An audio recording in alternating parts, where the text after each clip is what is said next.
In 1587, more than 100 English settlers arrived on Roanoke Island, hoping to build a permanent colony in the New World.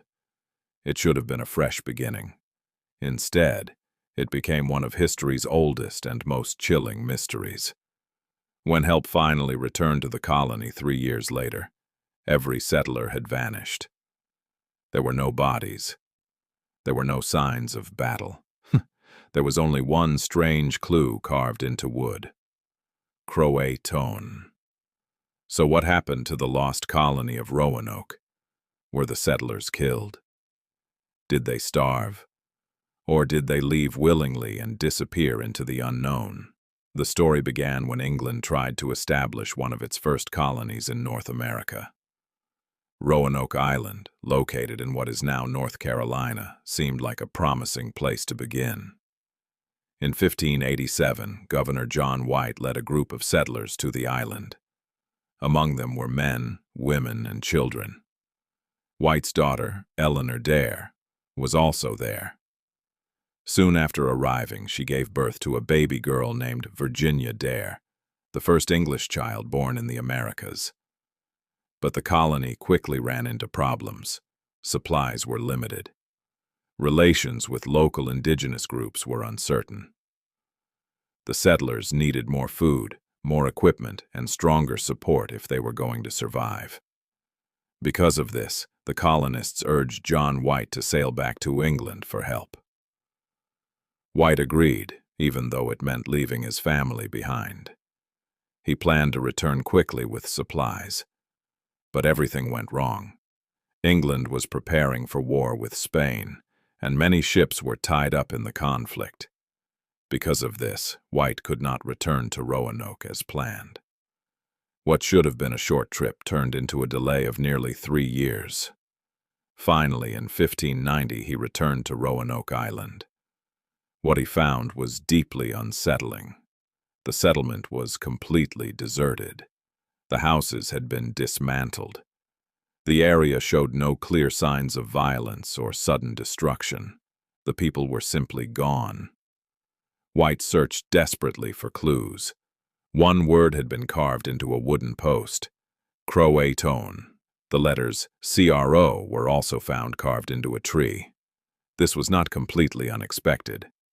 Before White had left, he reportedly told the settlers that if they moved to another location, they should carve the name of the place where they had gone. If they had been forced to leave because of danger, they were supposed to add a cross as a distress signal. But no cross was found. This suggested that the settlers may have left voluntarily.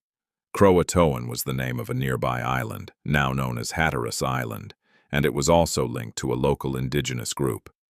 One theory says the settlers moved there and were taken in by the CROATOAN people. This is one of the most widely accepted explanations. It would explain why there were no signs of massacre or panic. It is possible that the colonists, facing hunger and isolation, chose to join a community that already knew how to survive in the region. Later reports even claimed that some indigenous people in the area had European features or objects, though the evidence remains uncertain. Another theory is darker. Some believe the settlers were killed, either by hostile groups, disease, or starvation. Life in the early colony was harsh. Food shortages, unfamiliar conditions, and political tension could easily have destroyed them. If some of them tried to leave by boat, they may also have been lost at sea. There is also the possibility that the group split apart. Some may have moved inland, others may have joined different local communities. Over time, they may have been absorbed into the surrounding population, leaving behind only fragments of their story. But here is what makes the mystery so frustrating. No final proof has ever been found. There are no confirmed records telling us exactly where they went. There are no verified graves for the missing settlers. And although archaeologists have uncovered clues over the years, none of them have solved the mystery completely. John White never saw his daughter or granddaughter again. Virginia Dare, the first English child born in the Americas, vanished into history along with the rest of the colony. Perhaps the settlers moved to CROATOAN and began a new life. Perhaps they died trying to survive. Or perhaps their true fate disappeared with time itself. More than 400 years later, the lost colony of Roanoke remains one of America's greatest unsolved mysteries. A colony was built. A community was left behind. And when rescue finally came, there was no one there. Only an empty settlement and one haunting word: CROATOAN.